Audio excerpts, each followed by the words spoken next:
Hello, everyone. Tonight we begin with something quiet and personal. A funeral. A whisper and a promise wrapped in threat. You ever been in a room so heavy the air forgets how to move? Yeah, that was me sitting in the front row at my son's funeral, staring at a wooden casket like it might suddenly open and tell me this was a mistake. You might not survive what comes next if you've ever put your trust in family and been rewarded with betrayal. So before you get too comfortable, take a moment to like the video and subscribe, but only if you really enjoy what I do here. Let me know where you're watching from and what time it is. It's always fascinating to see how stories connect us across the map. Now turn off the lights, maybe get a fan going for some soft noise, and let's dive into tonight's journey together. They were closing the casket when she leaned in close behind my shoulder and whispered, "You have a week to get out." Just like that. Like we were discussing groceries. I still had the funeral program in my lap. My fingers crumpled the edge without even meaning to.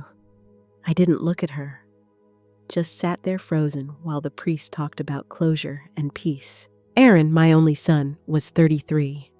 A heart attack out of nowhere. I blinked and he was gone. He was the only one who ever gave a damn about me. And now, I was sitting beside his casket while his wife, his widow, I guess Madison, played grieving actress in a designer black dress. She looked like she'd stepped out of a high-end funeral catalog, crocodile tears and all. She squeezed my shoulder after she said it, real gentle, like she was comforting me. That fake concern laced with ice. She stood up after that and floated across the aisle to hug someone new. She's been so strong, I heard someone whisper behind me. Losing a husband at her age, I can't even imagine. I wanted to laugh, but my chest just ached. I stayed silent during the final prayer, during the endless rows of people walking by with forced sympathy and glossy programs folded in their hands. When it was finally over, Madison made a show of helping her grandmother to the car. But me, I was left standing like a forgotten coat rack. I rode back with her in Aaron's car. She didn't say a word. The air still carried his cologne soft and spicy, and I thought that smell might break me. But I was too busy trying to figure out what game she was playing. Back at the house, she turned on the charm, welcomed everyone in, passed around wine, gave this heartfelt speech about Aaron's strength and humor. He loved family, she said, her voice trembling on cue. I stood behind the kitchen island silent. I kept my hands in my pockets so they wouldn't shake. I watched her hug strangers and friends like she was hosting a wedding, not mourning a husband. But I saw what others didn't. The small erasures. The photo that used to sit by the stairs gone. His army box that he kept near the bookshelf missing. She was scrubbing him out. Already. After the crowd left, I went to my room. 7 years in that room, and now the door stood wide open. Blankets folded, lamp unplugged. Half the drawers in the dresser were empty, jewelry box gone. Closet shelves now held boxes labeled Mom's Stuff in Sharpie like I was already in a storage unit. For a moment, I just stood there, my mind lagging behind the reality in front of me. I walked down the hall and found Madison sipping wine at the dining table, legs crossed, phone in hand. "Did you move my things?" I asked. She looked up slowly.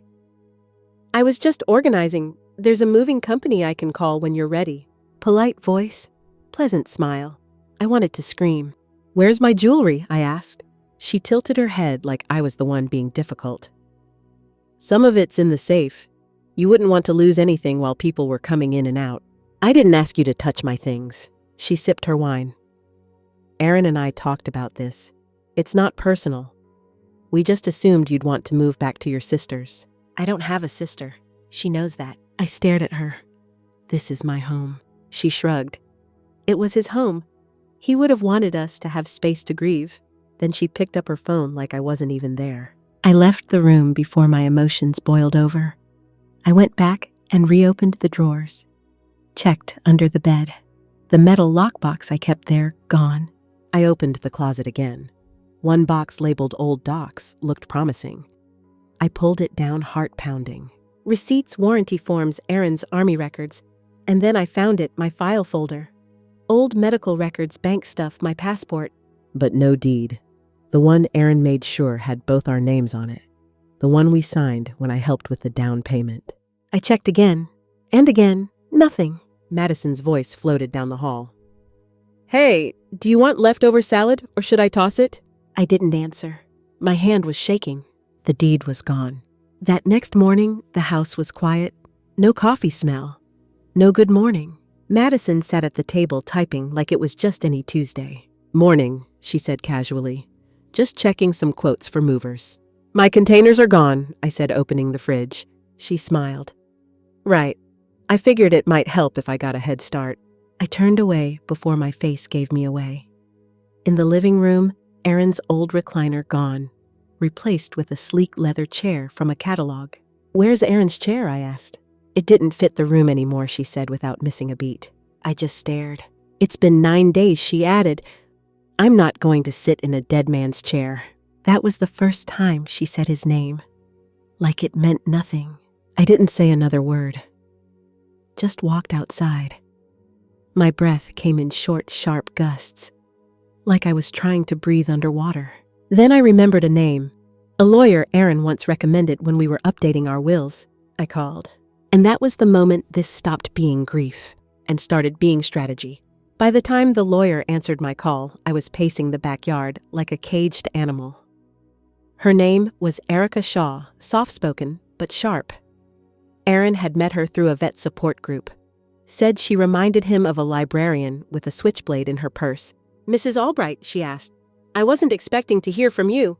My son passed, I said flatly. And I think his widow is trying to erase me. There was a beat of silence. Come in tomorrow, she said. Bring everything you have. I hung up and stared at the garden Aaron and I planted last spring. The lavender bush was already wilting. Madison hadn't watered anything since the funeral. The next morning, I took an Uber across town and showed up at Erica's office in pressed slacks and Aaron's dog tags tucked under my blouse. She offered me tea. I declined. My hands needed to stay steady. I need to know if she can evict me, I said. I need to know if I have any legal rights to that house. Erica took her time flipping through the folder I brought. She was quiet for a while, then finally looked up.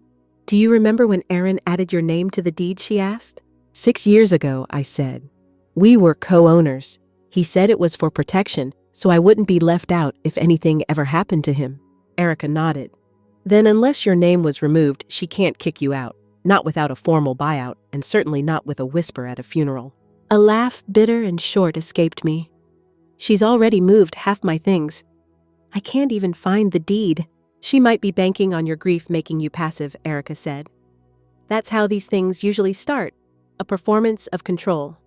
But if we move fast, we can refile the documents and freeze any attempts she makes to refinance or list the property. Wait, refinance? Erica tilted her head. You haven't seen anything in your name being appraised. No calls about reverse mortgages? Because that's often the next step. My stomach turned. No, but she's been oddly busy. Well, let's stop her from getting busier, Erica said. I'll pull a property title search today. We'll see who really owns what. In the meantime, don't leave the house unattended and don't sign anything. That last part she said twice. Don't sign anything, not even a delivery. I nodded, heart pounding louder than the clock ticking above her bookshelf.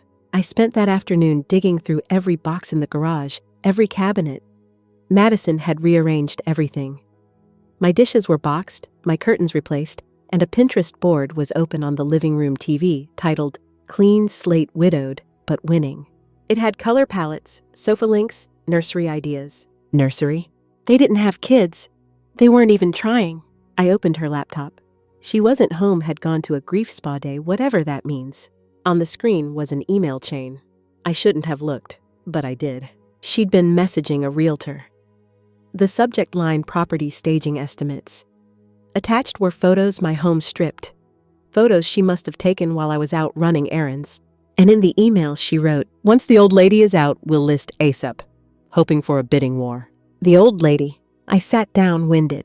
Not my mother-in-law, not Mary, not even the tenant. Just a problem. A piece of old furniture taking up space. That night, I cooked dinner. Madison didn't join me. Said she was meeting friends.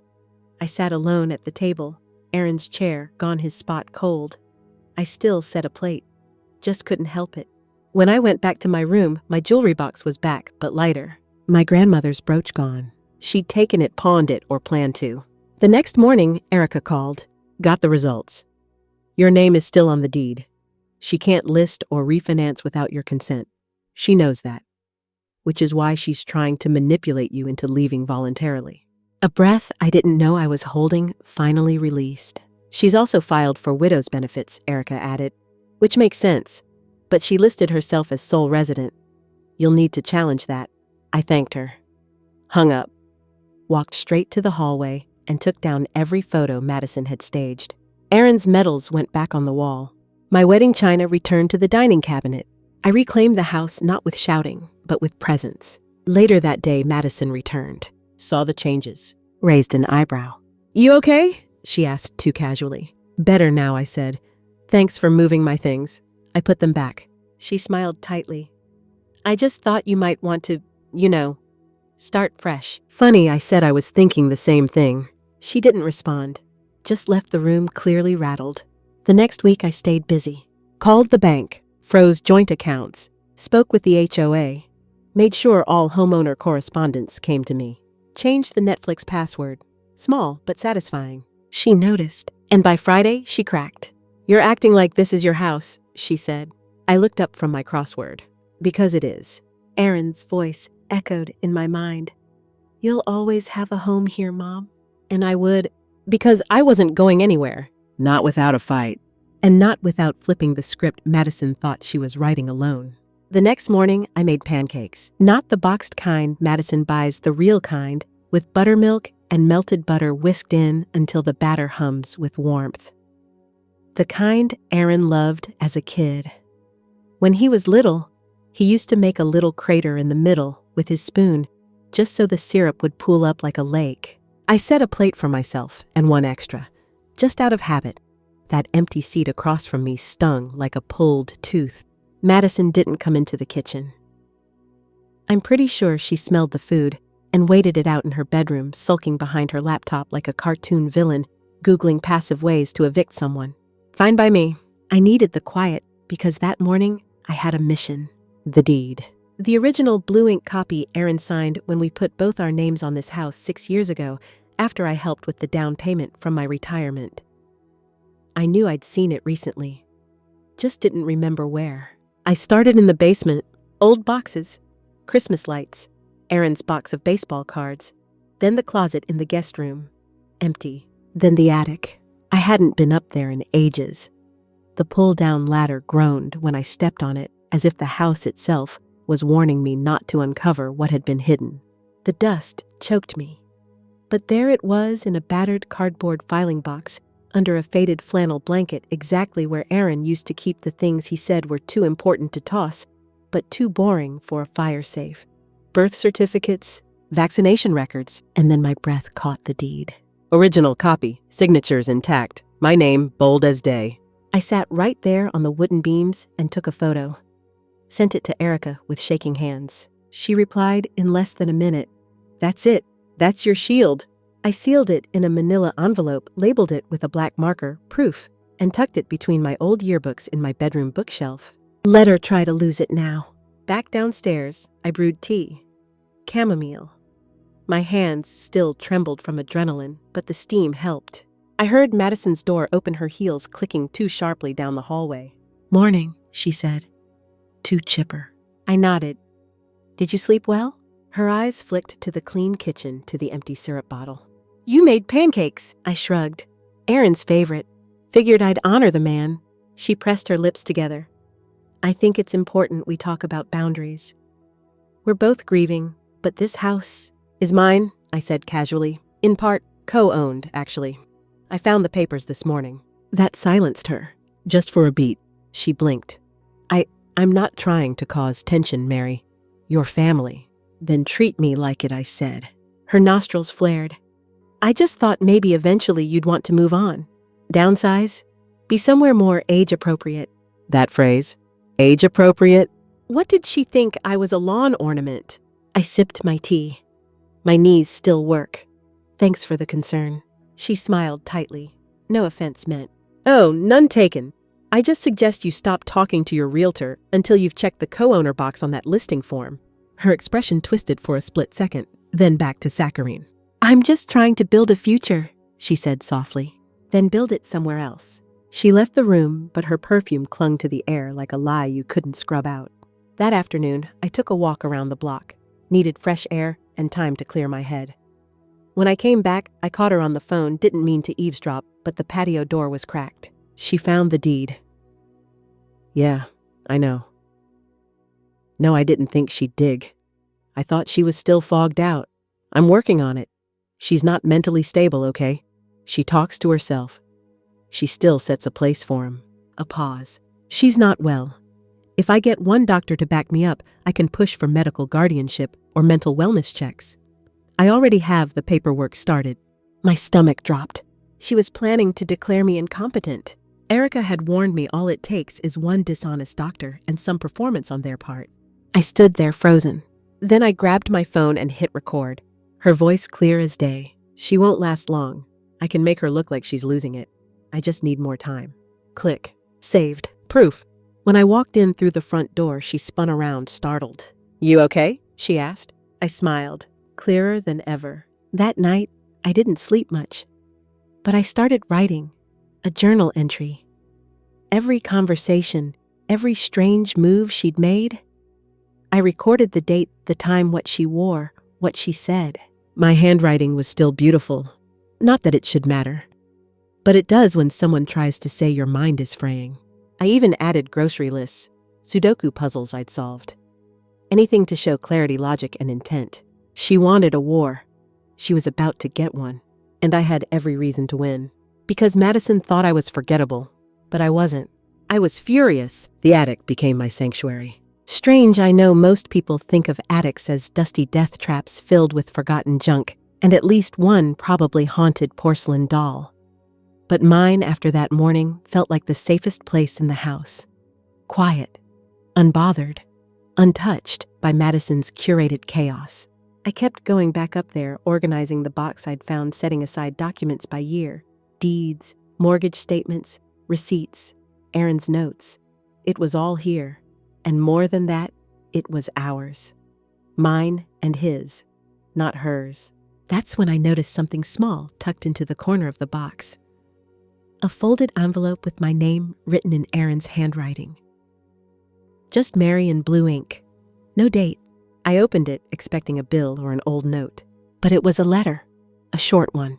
Mary, if something ever happens to me and you're reading this alone, I want you to know I tried to get ahead of things. I filed the updated co-ownership form with the county after we refinanced. Madison didn't want to include your name, but I made sure it stayed. You helped us build this. You're not a guest. This is your home, too. There was no signature, just a doodle of a son. The same way he'd always signed my birthday cards. I exhaled, like someone had finally untied a belt from around my ribs. He had known. He saw her. He didn't say it while he was alive, but he knew something about Madison wasn't right. And he left me a breadcrumb. I took a picture of the letter. Then I made 5 copies of it and sealed them in different places around the house. One in the filing box, one under my mattress, one behind the fridge, one in the freezer who would look there, and one taped under the dining table. I wasn't just being careful. I was being prepared. Paranoid, maybe? But you don't get a second chance with people like Madison. She'd already tried to erase me once. I wasn't about to give her an eraser. Later that afternoon, I caught her standing in the living room staring at the mantel. Aaron's urn sat there next to a framed photo of him and me on the porch, holding cups of coffee and grinning like fools. He had a mustard stain on his shirt in that picture. Wouldn't let me crop it. I was thinking, she said slowly, maybe we should move his ashes to a more neutral space, like the bedroom, or even scatter them in the garden. He loved nature. I didn't answer right away. She smiled, faint but sharp. The living room's just central, and with the new layout I'm envisioning, it might not work. I walked over and picked up the urn. Then I looked her dead in the eye. If you touch this without my permission, I will call the police for desecration of remains. She blinked, stunned. I didn't mean. I know exactly what you meant. She backed off after that, but only for a day. That evening, I noticed some of the books in the hallway had been shifted. My knitting basket was gone from the corner. The towels in the guest bathroom, my bathroom now apparently, were replaced with thin white ones that smelled like fake lavender. Madison was making small moves, redecorating under the guise of tidying up, hoping I wouldn't notice the space shrinking around me. But I noticed. I took photos of everything before and after. I dated them, timestamped them. I even started taking short videos of my room before leaving the house in case something was disturbed. One night, I left a small sticker under my pillow, just barely sticking out. When I came home the next day, it was gone. So I set a trap. I left a fake post-it note under a magazine on my desk. Just a scribble need to tell Erica about what M did, bank. The next morning, Madison was extra nice. "Sleep okay?" she asked as I poured my coffee. "Fine," I said. "Why?" "No reason," she said. "Just, we should have a talk soon, about finances, to make sure everything's transparent." That's when I knew she'd gone through my things. Because no one uses the word transparent unless they've got something to hide. Later that day, I found the last piece of leverage I didn't know I had. I was flipping through one of Aaron's old notebooks. He used them like journals, but messier, full of grocery lists and half-written lyrics to songs he never finished, when I found a photocopy of the deed from our refinancing. It had a tiny county stamp in the corner. I zoomed in with my phone, took a picture, sent it to Erica. She called me immediately. "That's the updated record," she said. "The one Madison tried to say never existed. I'll pull the original from public records to match it. She's got no idea this was filed. So I'm safe." "You're safer, but she might escalate." "I'm ready." Erica paused. "Are you though? Because when people like Madison lose control, they don't disappear. They detonate." I stared at the photo of the deed on my phone. My name, my co-ownership, the legal fingerprint Aaron made sure I had. "I've lived through worse," I said, "and I've already lost my son. There's nothing else she can take from me, except the house." But I wasn't going to let her. The next morning, I woke up earlier than Madison, which felt like a small, delicious victory. The sun hadn't even climbed fully over the horizon, but I couldn't sleep. Too much buzzing in my chest. That old kind of buzzing that says something's coming, and you better brace for it. I made coffee, real strong, unforgiving coffee, and drank it black while sitting at the kitchen table staring at a photo of Aaron tucked between a salt shaker and a houseplant. He was smiling in it, wearing his hideous blue fishing hat and waving a hot dog in the air like it was a trophy. "You'd hate what she's done with the towels," I whispered. And for the first time in weeks, I laughed out loud.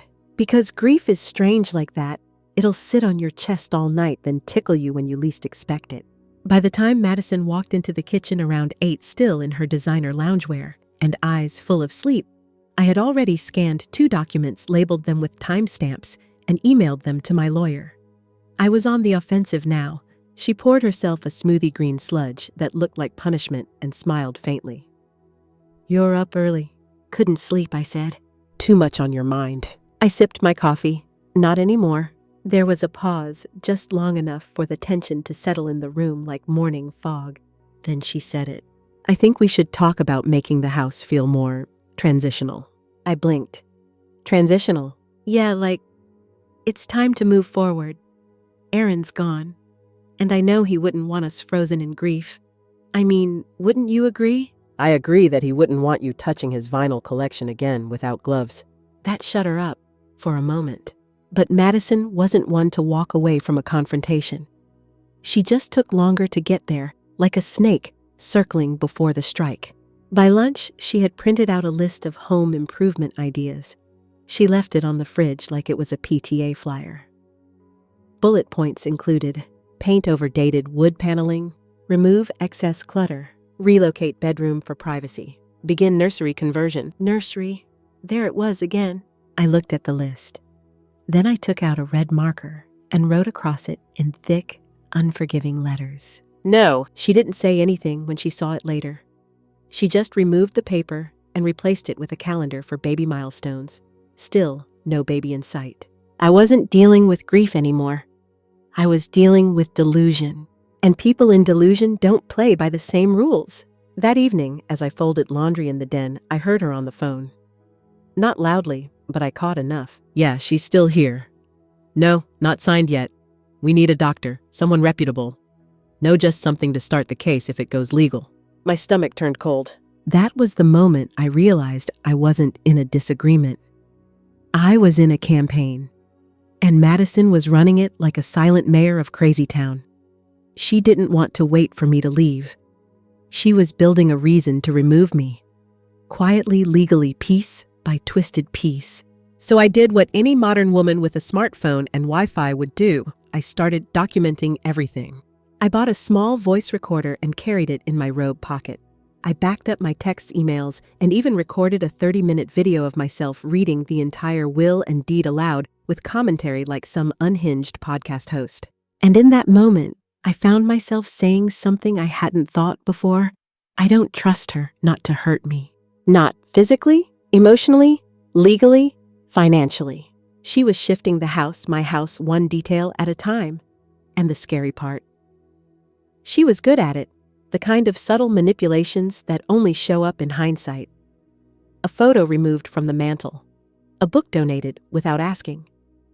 Calling me sweetie in front of her friends like I was the frail old lady in the corner. She was turning me into a ghost in my own life. But the thing about ghosts is we linger for a reason. Late that night, I found myself in the kitchen again. The moonlight spilled through the window like milk on marble, and I sat at the table with a notepad and pen, writing out everything I remembered from the day.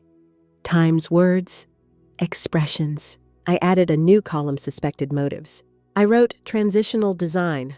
Sa, kick me out, more privacy. Sa, move me to the guest room, clutter removal. Sa, erase, errand doctor consultation. As, legal trap nursery talk. As, public sympathy. A warboard on lined paper. No red yarn, just red ink. And while I sat there feeling equal parts Nancy Drew and The Godfather, I remembered something my grandmother once said when I was too young to understand it. The people who smile while they steal from you are the most dangerous. Back then, I thought she meant pickpockets. Now I knew she meant family. And that night, as I tucked myself into bed, not with fear, but with strategy, I felt something I hadn't in a while. Readiness. I wasn't going to wait for her to make the next move. Tomorrow, I'd make mine. The next morning, I opened the cedar chest in Aaron's old office. The scent hit me first, old papers and time like the perfume of memory. This chest had been sealed since his passing. Madison said we should declutter it months ago, but something in me refused. Now I knew why. Inside were files, photographs, and a small fireproof envelope labeled in Aaron's handwriting for Mary if needed. I stared at that phrase for a long time. If needed, that was such an Aaron thing to write. He'd never presume something would go wrong, but he always quietly prepared for it. Like the time he packed extra shoes in the car for a picnic. Just in case one of ours ends up in a lake, he joked. And sure enough, one did mine after I slipped chasing ducks. I opened the envelope carefully. Inside was a copy of our original property deed, my name, right beside his. Joint ownership. No mention of Madison, no mention of future transfers. Just me and him and the home we built together. I scanned it again, labeled it again, sent it to my lawyer with a subject line that read, "The good stuff." Then I returned to the chest. I found an old videotape VHS, and for a second I considered tossing it aside. But curiosity won. I still had a player in the attic. I hooked it up to the old TV in the guest room, the one Madison wanted to turn into her home meditation nook. The tape clicked and hissed into life. Static. Then Aaron's voice. It was from a barbecue 5 summers ago. He was filming everyone, neighbors, friends, our son. Madison was there too, fresh-faced and glowing from pregnancy, laughing with a plastic cup in hand.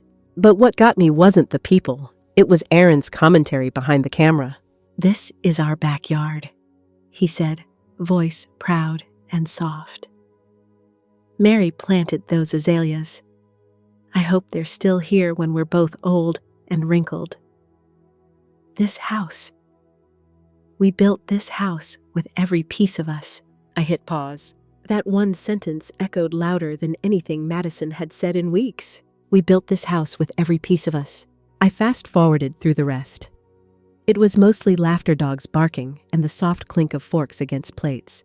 But the vibe was unmistakable. This was our life. This was mine. I tucked the tape back into its sleeve, labeled it barbecue. Summer 5 years ago. Keep. Back downstairs, I found Madison in the kitchen, reorganizing the spice rack. For the third time this week. I'd appreciate it if you left the kitchen alone, I said calmly. Oh, she turned wide-eyed. Just trying to make things easier for everyone? It's easier when things stay where I put them. She smiled, but her voice cooled. This house needs a little refresh, Mary. We can't live in a museum. You don't live here, I said without blinking. You visit. The silence that followed stretched thin and taut. She looked at me carefully, then said, Maybe not for long. That was the moment I realized she truly believed it. She had rewritten the story in her head so thoroughly, she no longer saw herself as a guest. She saw herself as an heir, a rightful one. That night, I pulled Aaron's old laptop from the hall closet. Madison thought it had been wiped when he passed, but I'd kept it. I powered it on, waited for the slow boot up. The background was still the same, our wedding photo faded and slightly off-center. I clicked through files. Most were mundane. Tax documents, spreadsheets. A folder marked Photos, Personal. But then tucked inside a folder named simply House, I found a PDF titled Will, Not Final, Notes. And inside it, a draft of a revised will. Aaron had started 6 months before his diagnosis. It mentioned Madison and our son by name, but didn't leave them the house. It left it to me, entirely. With a note that said, Home is Mary's. Period. My breath caught. He hadn't finished it. Hadn't notarized it. But it was more than enough to prove intent. And more importantly, it was something Madison had clearly never seen. I emailed it to my lawyer. Then I sat back, closed the laptop, and let my thoughts settle like dust. Aaron hadn't left me to fend for myself. He'd started the job. It was my job to finish it. That night, as I washed dishes, Madison walked past me humming. Her phone rang and she answered on speaker. I pretended not to listen.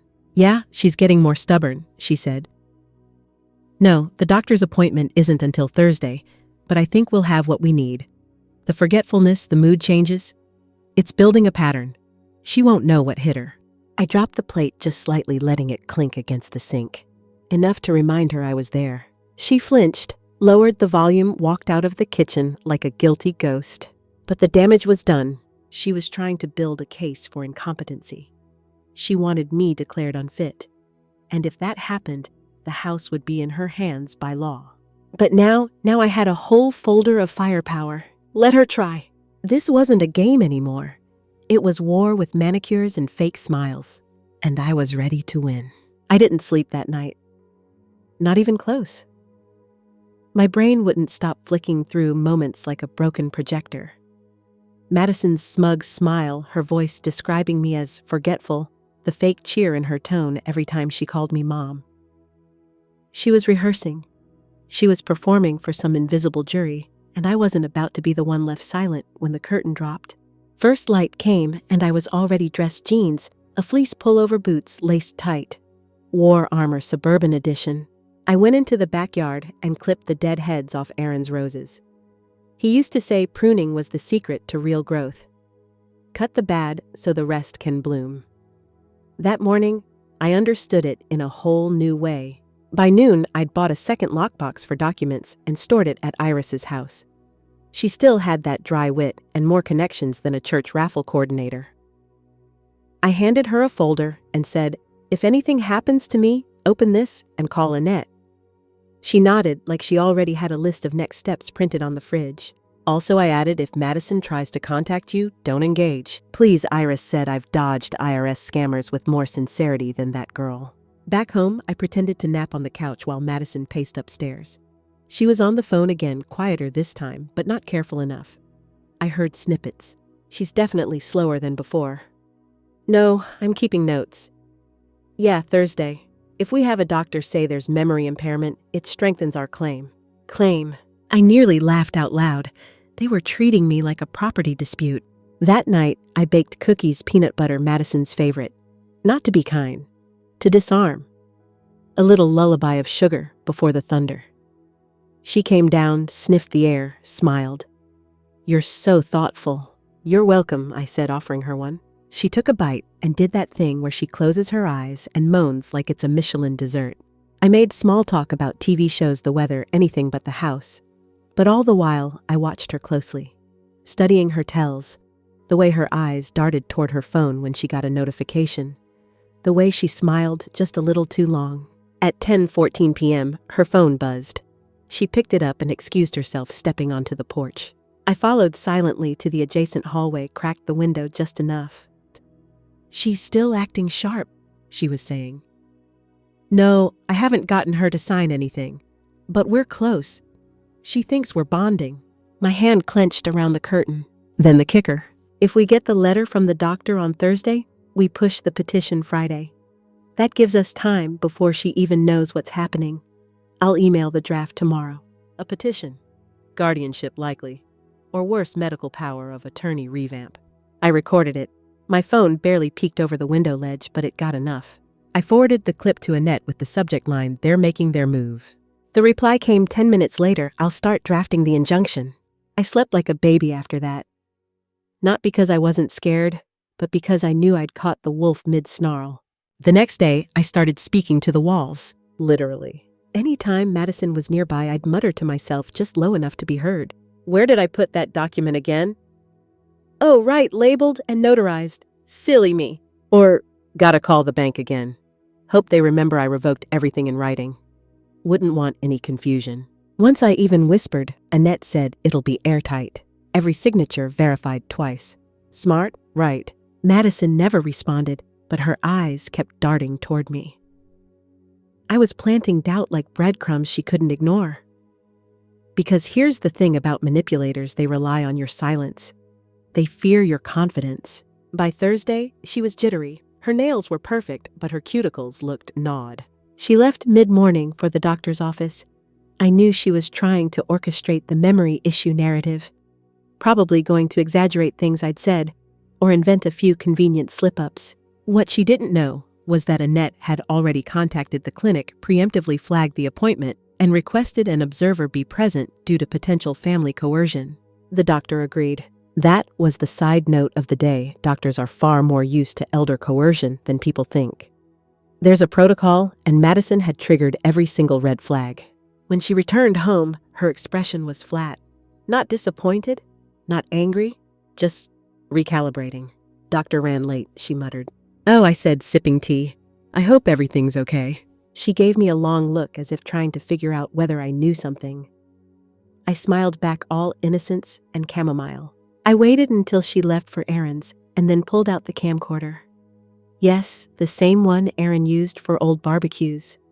I recorded myself walking through the house, narrating clearly, calmly, confidently. Today is Thursday. I am of sound mind. I am recording this to affirm my current mental state. This is my home. My husband Aaron and I co-own this house. I have the deed, and I've taken steps to protect my rights to it. I listed out the documents. I walked room to room describing things, photo memories, where certain items came from, dates of repairs. I even read aloud the grocery list I'd made that morning. Then I uploaded the footage to my encrypted cloud and emailed Annette the link. "You're building a better defense than most lawyers do," she wrote back. "Because I'm not just defending my house," I replied. "I'm defending me." The next day, Madison's tone changed. Softer, sweeter, almost apologetic. She made breakfast. French toast. The smell was just like my mother's kitchen used to be, and for a brief moment, I felt disarmed. But then she said it. "I've been thinking, maybe we pushed too hard about the house. Maybe we rushed." I paused mid-bite. "You think?" She smiled. "I just want us to be a family." That was the third casual public debate phrase I'd heard that week. It always sounds nice on paper, but underneath it is just manipulation in Sunday clothes. Still, I smiled back.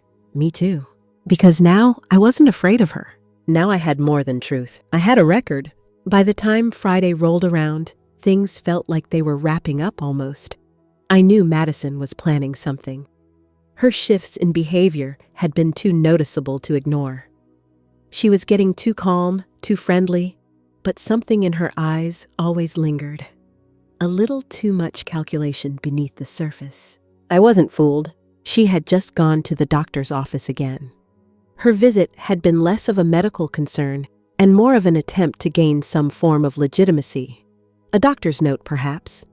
To back up her fabricated narrative, I knew I'd have to stay steps ahead. She thought she could wear me down, make me doubt myself, but the truth was now so firmly in my grasp that it almost felt like an illusion. She came back with a quiet sigh, walking through the door like she had the weight of the world on her shoulders.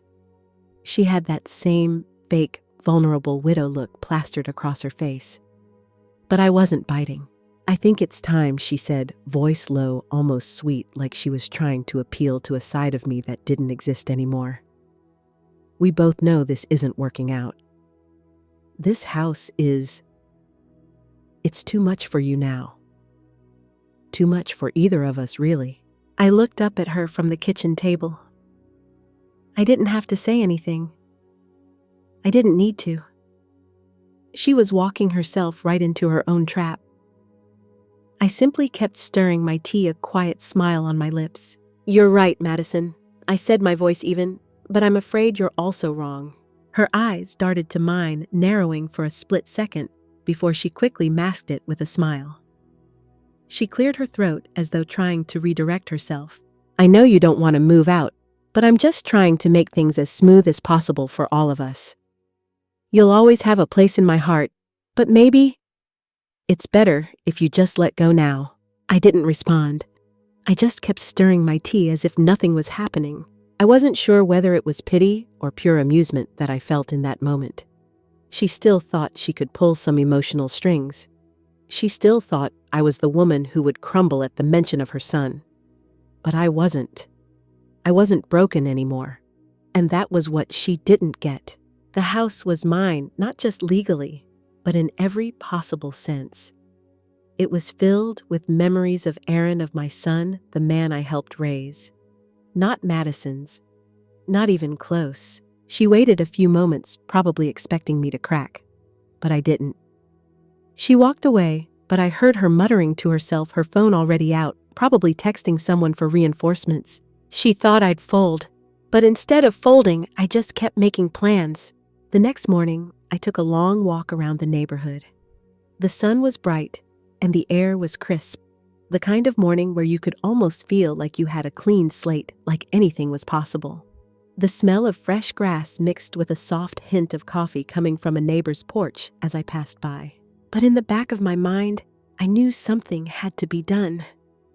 I couldn't sit back and let Madison continue playing her game, pretending to be the helpless widow, while she systematically tried to erase everything Aaron and I had built. So I called Iris again, my real estate expert and my dear friend. "I need help listing the house," I told her. "But not like you think. I need someone to make it look normal, not a public sale. Just private, quiet, and quick." She agreed. Iris had connections, and she knew exactly how to get things moving without letting Madison or anyone else in the family get wind of it. I didn't want them coming in messing with anything, trying to claim what wasn't theirs. Later that day, Iris sent me a list of private buyers, serious ones, cash in hand. These weren't the kind of buyers who'd come through the house with all their questions and demands. These were people who knew exactly what they wanted and didn't waste time. I had my eye on a couple who were looking for a quiet home in a suburban neighborhood. When I returned home, Madison was on the phone again. Her voice was louder than usual, and I could hear the tension in her words. "No, I haven't received anything from her yet," she said. "I've been handling it. She doesn't need to know. Just make sure it's all set up by Friday. That's when we move forward." I barely raised an eyebrow. I wasn't buying what she was selling. She was pulling her strings, but I had mine too. When she finished the call, she looked up at me, trying to read me. "I think we should get a moving truck tomorrow. Just a small one. I don't want you to feel overwhelmed, but it's time." Time for what I asked, my voice casual? She blinked, clearly thrown off by my response. To move, to get things sorted. I smiled. Madison, you're right. It's time for a change. But you're not going to be the one deciding how this ends. I am. I spent the next few hours preparing. I organized the legal papers, made sure everything was where it needed to be, and put together one final letter that I would hand to Madison if she pushed. I wasn't just going to wait for her to make a move anymore. This was it. The moment she left for another errand that afternoon, I went into the garage and locked the door behind me. I stood there for a moment, looking at the empty space where Aaron's tools used to be, where the workbench sat. The house that once felt so full of life now felt hollow. But it wasn't empty. Not yet. I took the first step toward filling it again. Not with memories of betrayal or frustration, but with what I could control. When Madison came home, I was ready. I smiled as she entered the kitchen and saw me sitting at the table, calmly sipping my tea. "I've got a surprise for you, Madison," I said, my voice steady, but with the faintest edge to it. Her brow furrowed. "What surprise?" "I found a buyer for the house." "Full cash offer," I said, sliding the papers across the table. Her face went pale. I couldn't help the small smile that tugged at my lips as I watched her process it. Madison stood there staring at the papers as if they were a venomous snake poised to strike. Her fingers twitched but didn't reach for them. She was frozen, her mind racing to catch up with what I had just said. The blood drained from her face as the reality of what I had done hit her. "Full cash offer." She finally managed to choke out her voice, sounding thinner than usual. Who's offering that?" I leaned back in my chair, taking a deliberate sip of my tea, watching her every move. There was something almost comical about the way she thought she could waltz into my home, take control, and pull the strings only to have the tables flipped on her without her even seeing it coming. "Does it matter who?" I asked, feigning casualness. "They're serious. They're offering exactly what you were hoping for. I imagine a fast sale, no complications." Her eyes darted over the papers in front of her, her gaze sharp, but the words were already out there, hanging in the air between us. She could see the deal for what it was. A way out. A way for me to finally reclaim my life, to put an end to the circus she had tried to turn our home into. "You can't sell it," she said finally, her voice barely a whisper, as though she was still trying to convince herself as much as me. This is Aaron's house too. You can't just take it." I tilted my head slightly, pretending to be deep in thought. "You're right, Madison. It was Aaron's house, and now it's mine." It's funny though. You never once mentioned his name like that, not until you realized you couldn't just take everything from me. He wouldn't have stood by this, by you trying to steal everything. Her face twisted. She opened her mouth, but no words came out at first. I watched her waiting, almost enjoying this moment. She had no more cards to play. She had pushed so hard so many times that the walls had started to close in on her. And now, she was left with nothing but the remnants of her deceit. "What do you want from me?" she finally asked, her voice shaky, her calm facade starting to crack. "I want peace," I said, simply keeping my tone cool and even. "I want my home back. I want you gone, and I want this mess finished. And you'll get your cash from the sale. So tell me, Madison, what else is there to fight over?" She looked at the papers again, her mind working furiously behind her eyes. I could almost hear the wheels turning, the panic creeping into her thoughts. She had built an empire of lies, and now it was crumbling. "You think this is over?" she asked, her voice trembling with something between fear and anger. "You think you've won? This isn't the end, Ellen. You'll regret this. You'll see." I didn't respond. I didn't have to. Her words were hollow, a last-ditch attempt to regain control. The power had shifted, and there was nothing left for her to grasp. Without another word, she turned and left the kitchen, slamming the door behind her. I let her go without so much as a glance. There was no satisfaction in watching her retreat, I didn't need that. What mattered now was the quiet, the space, the peace I was finally reclaiming. I spent the next few hours in a daze, the weight of everything starting to lift from my shoulders. It was like the moment I realized the truth had fully settled in, this was my home again. The world had shifted back to a place I could control, where Madison's lies no longer had the power to haunt me. By the time evening rolled around, I was deep in thought, reviewing everything that had happened over the last few weeks. I had been too patient for too long, letting Madison think she had all the answers, letting her manipulate every situation. But no more. I made myself dinner that night, something simple, something comforting. It felt like a small victory, the kind of victory you don't need to announce to anyone because it's already so deeply rooted inside you. As I was finishing up my meal, my phone buzzed. I glanced at it, my heart sinking slightly when I saw the name. It was from Mr. Holt, my lawyer. "Ellen, it's time. They're filing something." I stared at the message for a long moment, taking a deep breath. This was it. The battle wasn't over yet. I knew they would make their move, but now we had all the evidence. We had their lies, their manipulation, their schemes, and most importantly, we had the law on our side. I typed a quick response to Mr. Holt, confirming that everything was ready.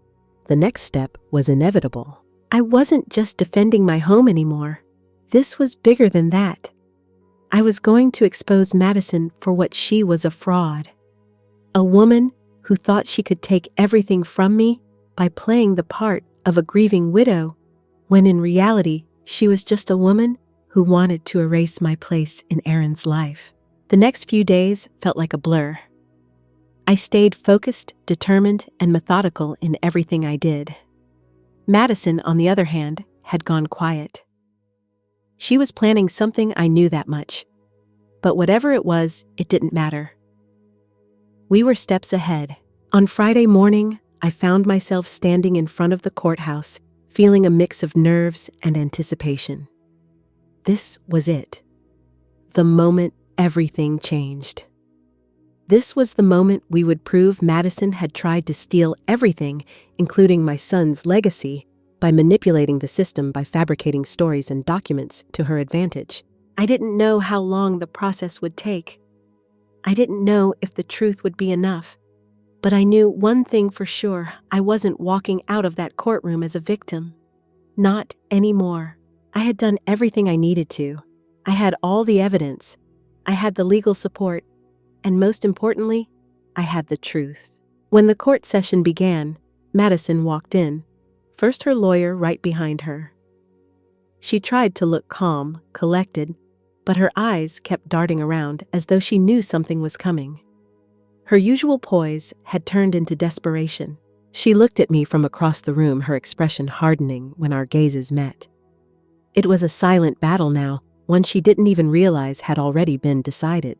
And when the judge finally addressed the court, it was like a weight was lifted off my chest. I was no longer just defending myself. I was revealing the truth. The courtroom was silent, the air thick with anticipation. I could feel the tension curling in my stomach, but I didn't let it show. I sat there still and focused as the judge flipped through the documents in front of him. The silence stretched on like the calm before a storm, before he finally spoke. "Counselor, the judge addressed Madison's attorney. I've reviewed the documents presented, and from what I can see, there are inconsistencies here that require further investigation." Madison's lawyer shifted uncomfortably, glancing at her, but she kept her face carefully neutral. She didn't expect this. Neither did I. Her facade of confidence was starting to crack, just as I'd hoped. Madison's attorney tried to smooth things over, but I knew it was too late. The judge wasn't buying it anymore. I had watched him carefully, noted how he listened to every word, every piece of evidence we presented. And now, it was clear she had underestimated me, and it was going to cost her. I glanced at Mr. Holt sitting next to me. He didn't say a word, but I could see the satisfaction in his eyes. He knew exactly what had happened. We had done everything right. The judge took another moment to review the final documents before looking directly at Madison's lawyer. I believe we have enough evidence here to move forward with the investigation into these claims. We'll be issuing subpoenas for further discovery regarding the ownership of this property, as well as the will that has been presented. I felt a small, quiet victory stir in my chest. For the first time, I wasn't the one on the defensive. The tables had turned, and Madison was the one now scrambling, trying to hide her lies. She was exposed, Madison's face twisted with frustration. I caught the brief flash of panic in her eyes before she quickly masked it with a forced, polite smile. She was running out of options, and we both knew it. The judge turned to me and Mr. Holt. I expect all parties to submit additional documents as necessary. The hearing will reconvene in 2 weeks for the next phase. Please make sure all relevant evidence is brought to court at that time. Madison's attorney stood clearly defeated, but Madison remained seated, her eyes narrowing at me as if to warn me that this was far from over. I met her gaze without flinching. I had won this round, but I knew this battle wasn't quite finished yet. As we filed out of the courtroom, I could feel the weight of the moment start to lift.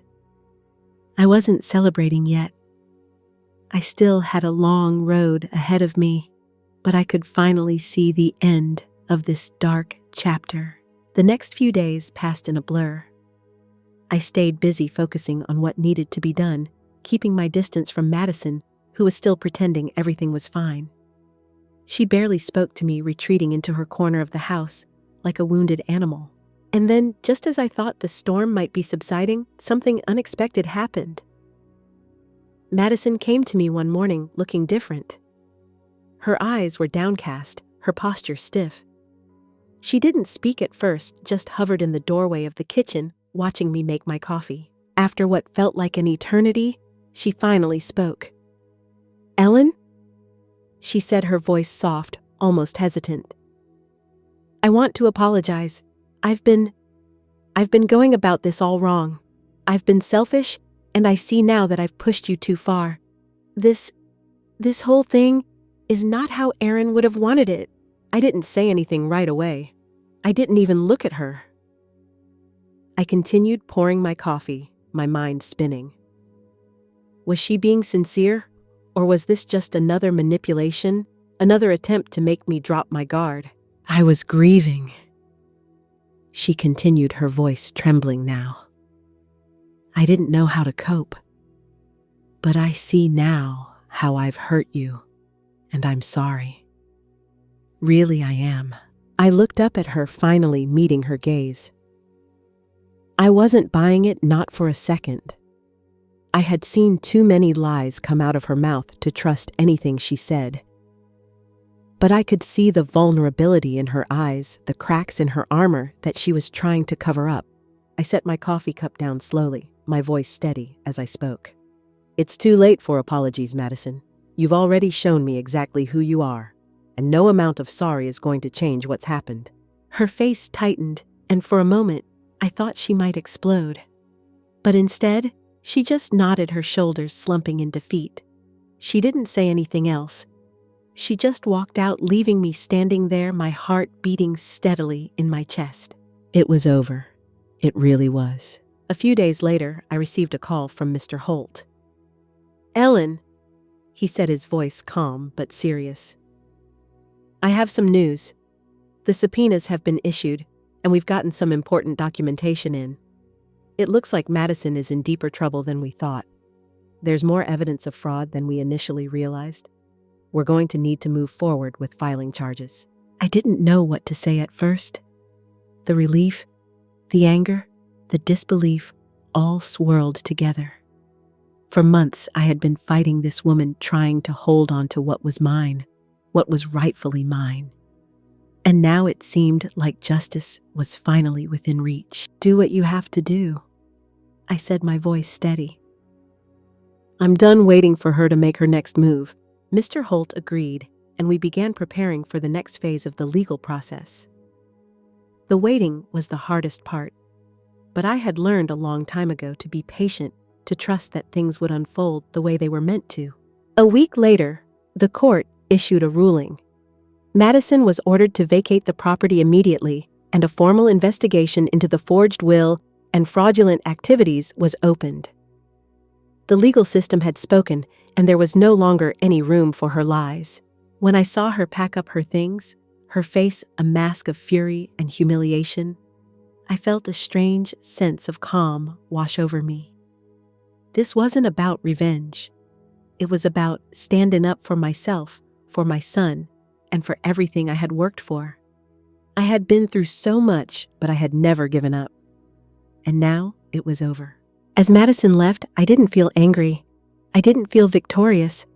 I just felt free. The house was finally mine again, and with that came the quiet that had been missing for so long. The house felt different now. It wasn't just the absence of Madison or the weight of her lies lifting from the walls. It was something deeper. The air was fresher, almost cleaner. The silence, once oppressive, now felt like peace. I spent the next few days going through the motions of life, but it wasn't the same. The rhythm had shifted. The first morning I woke up without worrying about what Madison might do next. I felt lighter, almost unburdened. I stood by the kitchen window, looking out at the garden I hadn't tended in months, and felt a shift inside me. I didn't have to live in fear anymore. This house, this life, was mine again. That afternoon, the doorbell rang. I wasn't expecting anyone. The only people who still came by were the neighbors, and I had a feeling they wouldn't be the ones standing at my door this time.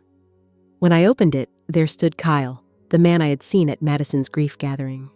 The one who had given me the long hug and whispered about Aaron. He looked different. He wasn't wearing his work clothes like usual. He was dressed more casually with a look of uncertainty in his eyes. "Hi, Ellen," he said, his voice soft. "Can I talk to you for a minute?" I didn't say anything right away. I just stood there assessing him.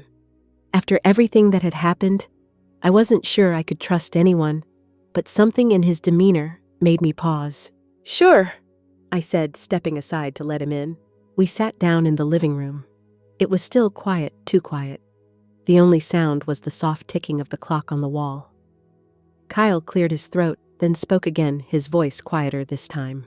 "I'm sorry for what happened," he said, looking down at his hands.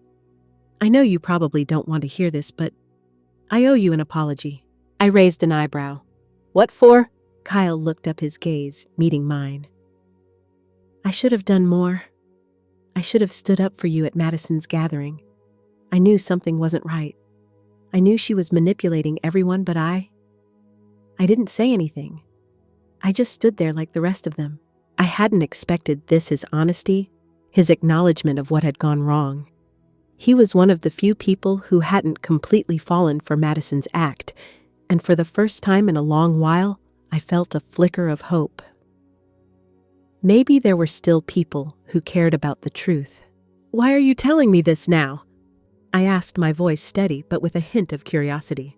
Kyle shifted in his seat, looking conflicted. "Because I think you deserve to know the truth. Madison has been playing this game for a long time, and I was too afraid to speak up. But when I saw her pull that stunt with you, I knew I couldn't stay silent anymore." I let his words sink in. I knew he wasn't lying. His eyes weren't full of excuses or guilt. They were full of regret, the kind of regret that could only come from realizing you had been part of something you shouldn't have been. "You're not the only one who's been hurt by her," he continued. "Aaron, he knew what she was like. He had his doubts too, but he didn't want to lose her. He was torn. I think he even tried to reach out to you before everything happened. But she shut him down. He didn't want to admit how bad things were getting." I felt a sharp pain in my chest. Aaron, my son. He had known. He had been struggling too, and I had no idea. Madison had pushed him into a corner, made him feel like he couldn't trust anyone, not even me. It was like I had been too late to see it all for what it really was. "Do you think Aaron knew what she was planning?" I asked, my voice barely above a whisper. Kyle looked away, his jaw tightening. I don't know, but I think he knew enough to start making arrangements, little things, you know. He wasn't as naive as he seemed. I think he was trying to figure out a way to protect you, Ellen. He didn't want her to take everything. I could feel the weight of his words pressing down on me. Aaron had been trying to protect me even in his final days. He had known what Madison was capable of, and yet I had no idea. I had been so caught up in my own grief that I had missed the signs. I had trusted her.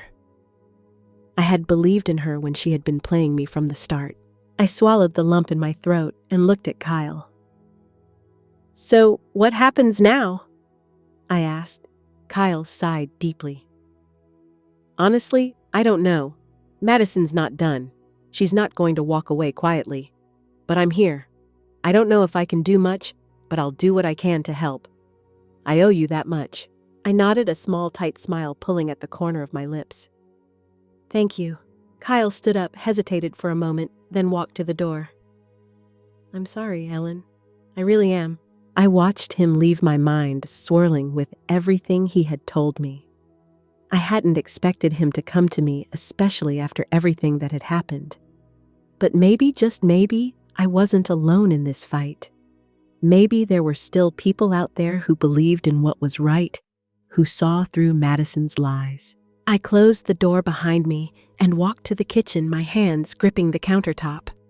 I wasn't done yet, not by a long shot. Madison might have thought she had won, but there was so much more left to uncover, and I wasn't going to let her erase the truth. I spent the rest of the evening thinking about Kyle's visit, replaying his words in my head over and over. I felt like I was finally starting to piece together the puzzle that had been Aaron's life and Madison's lies. But I knew this wasn't going to be easy. It was only just beginning. The next morning, I went into town to meet with Mr. Holt, the lawyer. I needed to make sure I was covering every base, every angle, because Madison was already trying to control the narrative, and I wasn't about to let her write the ending of this story. When I walked into his office, he was already waiting for me. His calm demeanor always helped, and I found myself appreciating that more than ever. I handed him the folders, everything I had gathered so far, and sat down. Mr. Holt skimmed through the documents, quickly pausing when he got to the file labeled Madison K. Drafts. His eyebrows shot up. This is exactly what we need, he said, looking up at me with an intensity that matched my own. I nodded. I knew something wasn't right. She's been planning this for a while. The pregnancy, the will, the eviction threats, all of it. He set the folder down on his desk. This is serious. If we can prove that she falsified the will, that will open the door for everything else. This isn't just about property anymore. This is about fraud, deception, and manipulation on a scale that goes far beyond family drama. We need to move fast. I took a deep breath. I felt the weight of what was ahead of me. I'm ready.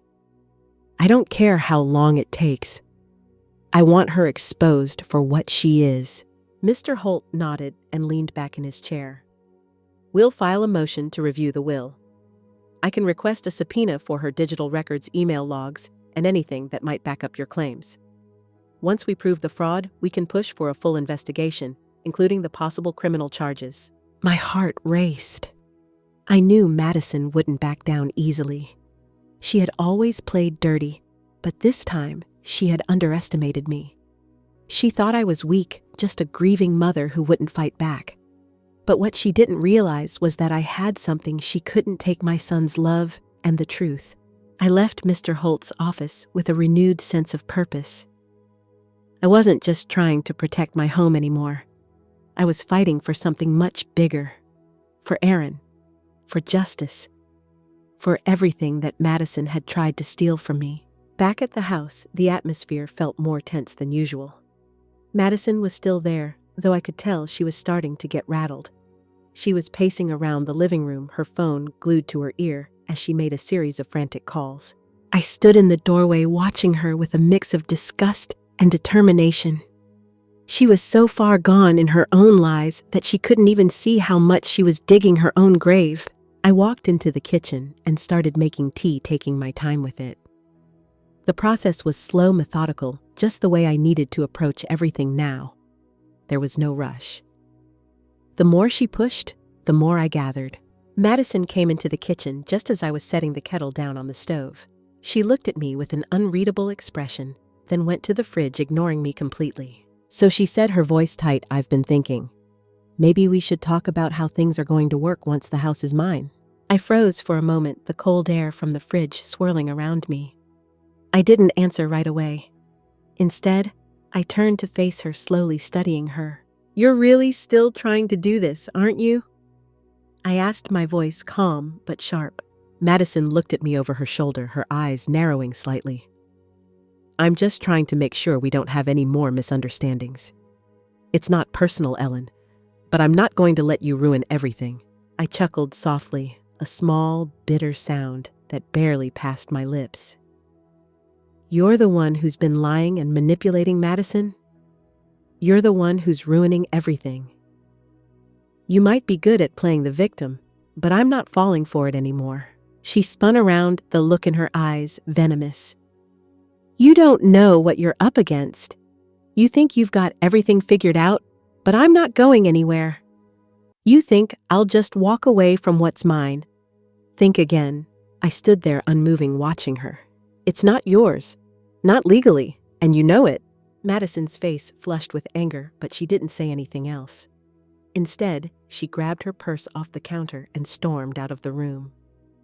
The door slammed behind her, and I could hear her muttering to herself as she went upstairs.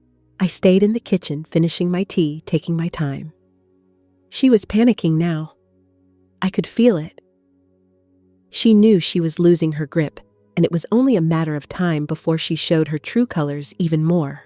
Later that evening, I checked my phone. There was a new message from Mr. Holt. He had arranged for the subpoena request to go through the next morning. Things were moving faster than I expected.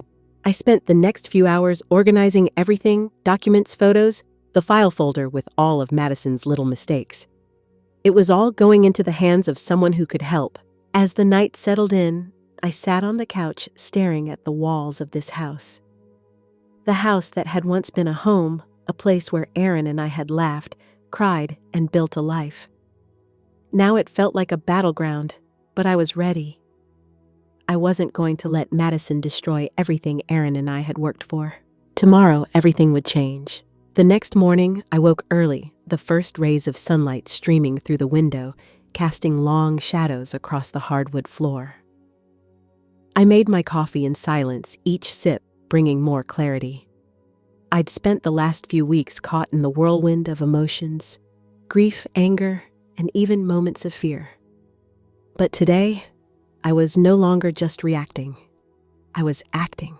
I'd spent my entire life taking care of others, being the silent support for Aaron and for everyone around me. But now, I was taking control of my own future. This house, this life, had been built on the foundation of shared love and effort, and I wasn't going to let anyone strip that from me. I dressed in something simple, a loose sweater and jeans. Nothing that would draw attention, but comfortable enough to give me the focus I needed. As I walked out of my room, I passed the hallway where the framed photos of Aaron and I once stood proudly. They were gone now, erased in an instant, just like everything else Madison had tried to take from me. I stepped outside, the crisp air hitting my face. It was cold for spring, but I didn't mind. It felt like a fresh start, a reminder that I was still here, still standing. My car was parked in the driveway, ready for the day ahead. I had a meeting with Mr. Holt at his office, and then I had to make sure everything was in place for the next steps. I drove in silence, the hum of the tires on the road like a calming melody in my head. As I pulled into the parking lot, I saw Mr. Holt's office building in the distance. It had always seemed so sterile before, but today it felt like a fortress, a place where I could finally defend what was mine. When I entered, the receptionist greeted me warmly, but I didn't have time for pleasantries today. I needed results. I needed action. Mr. Holt was waiting for me in his office, looking as calm as ever. "You're early," he said, offering a quick smile. "I've been awake for hours," I replied, sitting across from him. "We need to move quickly. How soon can we file?" He glanced at the documents in front of him. "We've got everything we need. The subpoena request is going through today. Once the court gets the paperwork, we'll have access to her digital records, medical submissions, and financial logs. We'll know everything." I nodded, my heart racing. It wasn't just about protecting the house anymore. It was about exposing the truth, about making sure that Madison's lies couldn't just keep spinning unchecked. "Good," I said, my voice firm. "But I need to move fast. If she gets wind of this before we have everything in place, she'll start covering her tracks. I know her. She's already made moves that put us in danger. I can feel it." Mr. Holt's gaze softened. "You're not wrong. But we've got the upper hand now. She may be desperate, but desperation leads to mistakes. And we're going to be there when she slips." The weight of his words settled in my chest. I wasn't just a victim anymore. I wasn't just Aaron's grieving mother. I was a woman with power. And I wasn't going to let anyone take that from me. The conversation shifted to the next steps, filing the appropriate motions, and strategizing how to handle Madison's inevitable pushback. Mr. Holt was meticulous, detailing every possible scenario, but all I could think about was the house. The place I had lived in for 7 years, the place Aaron and I had made a home. I was not going to let her take that from me. I left the office feeling a mix of determination and exhaustion. The calm before the storm was starting to settle in, and I knew that the battle ahead wasn't going to be easy. But I was ready for it. Madison had pushed me to my limits, but now it was time for me to fight back, and this time I wasn't backing down. Back at the house, things were quieter than usual. Madison was nowhere to be found, and I could tell she was getting nervous. The atmosphere was thick with tension, the air heavy as I walked through the hallways, making sure everything was still where it should be. I checked the boxes in the garage that she had labeled, each one another attempt to erase the past. As I entered the living room, I found the space strangely empty. The family portrait once proudly displayed above the fireplace had been replaced with a cold, indifferent landscape print. The walls, once filled with memories, now felt bare. Madison's attempts to erase Aaron's presence were painfully obvious, but what struck me the most was how empty the house felt without him. It was as if she was trying to wipe out everything that had mattered to him, to me. But no matter how hard she tried, she couldn't erase the love we'd built together. I moved through the house, making sure everything was secure. My thoughts kept drifting back to the letter I had found in Aaron's drawer, the one he had written just weeks before his death. It felt like a sign, a reminder that he had always been on my side, even if he hadn't been able to express it before his passing. By the time Madison returned, I had already made up my mind. There was no turning back now. She could try to manipulate and control me, but I was done being passive. It was time to take back what was mine. Madison walked into the kitchen, her footsteps sharp and purposeful. "Did you need something?" she asked, her voice tight. I looked at her, calm, collected. "I just wanted to make sure you understand that this house is not yours. It never was." She stared at me for a long moment, her eyes narrowing. "You think you can just take everything from me?" "I'm not taking anything," I said softly. "I'm just standing my ground." For a second, it seemed like she was going to argue, but then she just shook her head. "You'll regret this," she muttered, turning away. "I've already made peace with it," I said, my voice steady. The silence between us was thick, a silent war raging. As she walked out, I felt the weight of everything lifting off my shoulders. I wasn't just surviving anymore. I was fighting. The next few days passed in a blur of phone calls, paperwork, and slow, steady progress. I could feel the tension rising in the house. Every corner seemed to echo with the quiet hum of something about to snap. Madison, though still a constant presence, was no longer the same. Her confidence had cracked. She wasn't as assured as she had been when she first set out to take control, and I wasn't letting up either. It felt strange living in this house that had once been a shared space filled with love and memories, now tainted by her presence, her attempts to manipulate. But I was holding strong. Every step I took toward regaining my rightful place here, I felt a little more empowered.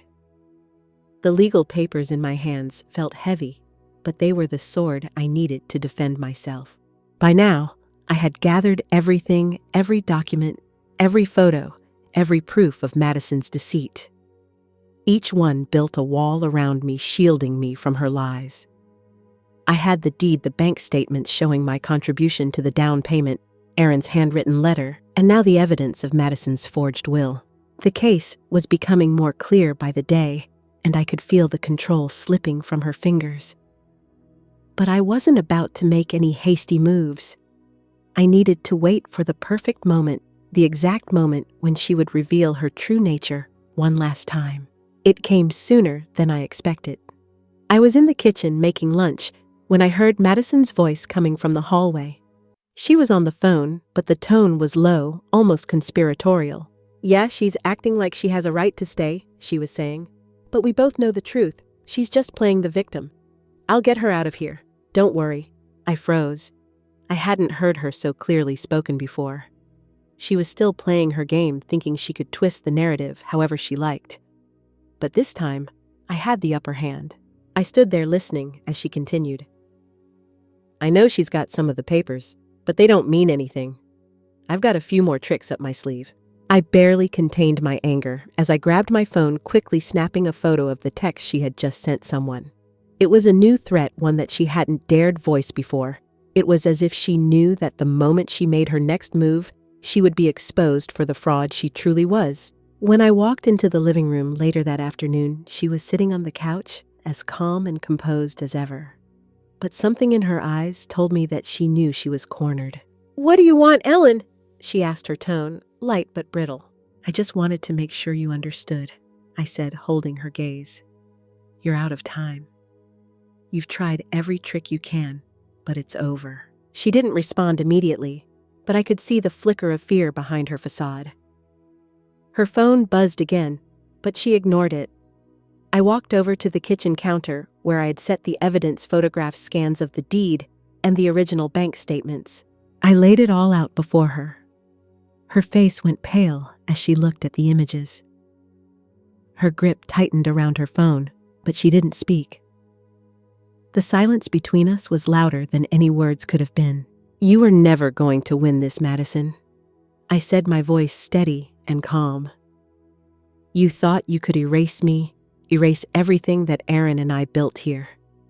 But you were wrong. This house, these memories, this is mine. Always has been." Her eyes darted from the documents to my face. She looked like she was trying to find some way to argue, some way to escape, but it was too late. I had all the proof I needed. "I'll give you one last chance," I said, taking a step toward her. "Pack your things and get out. I'll give you until the end of the week. After that, I'm taking everything to court and you won't have a leg to stand on." For a moment, she just stared at me, her lips trembling with a mix of fury and disbelief. Then she stood up, taking her phone with her. "You think you've won?" she spat. "You don't know what I'm capable of." I stayed calm, unfazed. "I know exactly what you're capable of, Madison, and it's over." I watched her leave the room, her footsteps heavy on the hardwood floor. The air seemed to grow still as I sat back down, a sense of finality settling over me. I had been patient. I had waited for the right moment, and now I had the upper hand. The next few days were eerily quiet. Madison stayed out of my way, and I took that as a sign that she knew she was on borrowed time. But I didn't take my eyes off her. I knew she was still plotting, still trying to figure out a way to escape the consequences of her actions. But I was ready. I had everything I needed. By the time Friday arrived, I felt a quiet sense of resolve. I had filed the necessary paperwork, and I knew the next steps would be in motion. Madison had been served her notice, and now it was just a matter of time before the court would weigh in. That night, she came into the kitchen one last time. She was dressed differently, her shoulders tense, her face drawn. But there was no apology, no sign of remorse. She had given up trying to convince me. "I'm leaving," she said, her voice soft but brittle. "But you haven't won. This isn't over." I looked at her, and for the first time, I saw something in her eyes that wasn't anger. It was resignation. She knew she had lost. "I'm not interested in winning, Madison," I said, my voice low. "I'm interested in peace, and peace is what I'm finally getting." She turned and walked out, leaving me alone in the kitchen with the quiet buzz of the refrigerator and the soft ticking of the clock on the wall. I knew this wasn't over yet, but it was a victory in its own right. I had stood my ground. I had held my ground. And now the house, the memories, the love were finally mine again. The following days blurred together in a strange, almost surreal rhythm. Madison was gone, and I could feel the weight of her absence in the house.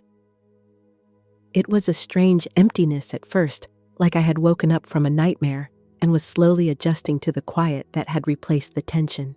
But it wasn't just about the space she left behind.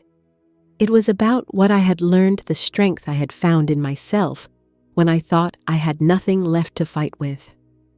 I had been pushed to the edge, and yet somehow I was still standing still here. The house, which had once felt like a battleground, now seemed like a sanctuary. The rooms once filled with her whispered threats and manipulations now carried the calm I had longed for. I no longer needed to worry about the doorbell ringing or the sound of footsteps in the hallway. For the first time in months, I felt safe. But the true victory wasn't in getting Madison out. It wasn't about winning a fight or proving a point.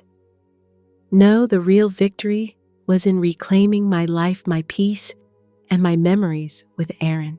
I had spent so many years being the quiet one, the one who took care of everyone else, never asking for anything in return. But now, as I sat on the porch, watching the sun dip behind the trees, I realized how much of myself I had lost along the way, how much of me I had given up for the sake of family, for the sake of others. That evening, I sat in the living room, surrounded by the familiar sights of Aaron's old books. His worn leather chair, the photo albums we used to flip through together on lazy Sundays. I had taken a deep breath, inhaling the air of the home I had helped build with him. The memories of our life together felt like they were wrapped in a soft, protective layer now. And as I sat there, I remembered the words he had written in the letter he left for me. "Do what you have to do, Mom." I had done it. I had fought for the life we had shared, and I had stood up for what was right. The phone buzzed on the table, pulling me out of my thoughts. It was a message from my lawyer, Mr. Holt. I'd sent him everything the previous day, including the final bits of evidence that Madison had hoped would stay hidden. He had been instrumental in making sure the truth was uncovered. The message read, "We've filed the necessary documents. The court is moving forward with fraud charges. It's not over, but we have the leverage we need. You're doing great. Stay strong." I closed my eyes for a moment, taking in the weight of his words. It wasn't over yet, but the truth was on my side now, and it was only a matter of time before Madison would have to face the consequences of her actions. The next few days brought a strange calm. Madison's absence was now a permanent fixture in the house, and though there was still a trail of damage she'd left behind, I found myself slowly healing. I went through the boxes she'd packed up, sifting through the things she had taken, trying to make sense of it all. But it was clear now it wasn't about the stuff. It was never about the stuff. It was about control. And for so long, she had tried to control me to erase my presence from this place. But she hadn't succeeded. I kept myself busy with small tasks that Aaron and I had once done together. I fixed the broken shelf in the kitchen, repainted the hallway where the old wallpaper had peeled away, and hung the family photos back on the walls. Each task felt like a small victory, a way of reclaiming the space that had been so violently altered. But in the quiet moments when I sat alone in the living room, the weight of everything I had been through still lingered. The legal battle was far from over, and the looming presence of Madison's lies still hung in the air. But I was no longer afraid, no longer unsure. I was finally in control. A few weeks later, the court date arrived.